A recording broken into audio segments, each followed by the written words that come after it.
ஆச்சி மசாலா. எந்த சமையலும் ருசி தேடும் ரகசியம். 20 ரூபாய்.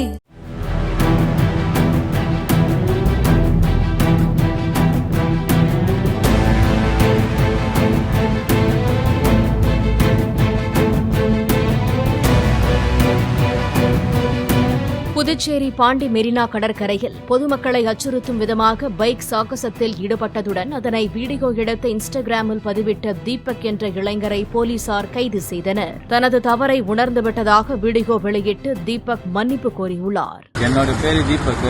நான் பாண்டி மெரினாவில் என்னோட KTM பைக்கில் பொதுமக்களை அச்சுறுத்தும் போது பைக் சாகசம் செஞ்சேன். இதை இன்ஸ்டாகிராமில் போஸ்ட் பண்ணி தவறான உதாரணமா ஆயிடுச்சு. அந்த வீடியோ பார்த்து என் வண்டி நம்பர் பார்த்து டிராஃபிக் போலீஸார் என் மேலே FIR பதிவு செய்தாங்க. நான் என் தவறை உணர்ந்துட்டேன். இனிமேல் இந்த தப்பு செய்ய மாட்டேன். என்ன போலீஸ் யாரும் இந்த மாதிரி செய்யாது. ஆச்சி மசாலா. எந்த சமையலும் ருசி தேடும் ரகசியம். 20 ரூபாய். பிளே ஸ்டோர் மற்றும் ஆப் ஸ்டோரில் இருந்து பாலிமர் செயலியை QR கோடு மூலம் பதிவிறக்கம் செய்யுங்கள். செய்திகளை உடனுக்குடன் பெறுங்கள்.